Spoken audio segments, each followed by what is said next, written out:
ਕੀ ਬਣਾਈ ਜਾਂਦੀ ਸਵੇਰੀ? हाँ जी, मैं ना ये सुखम वास्ते गुड़ का काढ़ा बना रही है। उन्होंने रात दी बहुत खांसी हुई पई है, तो हाँ। छाती ते ना रेशा जम्मिया पिया जी।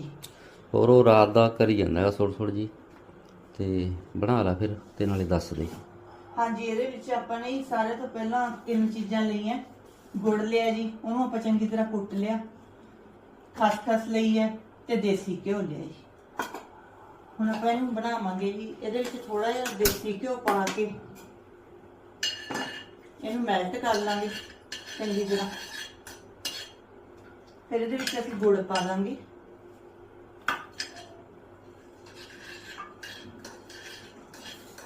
ਇਹ ਗੁੜ ਨੂੰ ਚੰਗੀ ਤਰ੍ਹਾਂ ਆਪਾਂ ਹਿਲਾਉਂਦੇ ਰਵਾਂਗੇ ਜਦੋਂ ਤੱਕ ਗੁੜ ਪੂਰੀ ਤਰ੍ਹਾਂ ਗਰਮ ਨਹੀਂ ਹੋ ਜਾਂਦਾ। ਇਹਨੂੰ ਇਸੇ ਤਰ੍ਹਾਂ ਹੀ ਹਿਲਾਉਂਦੇ ਰਵਾਂਗੇ।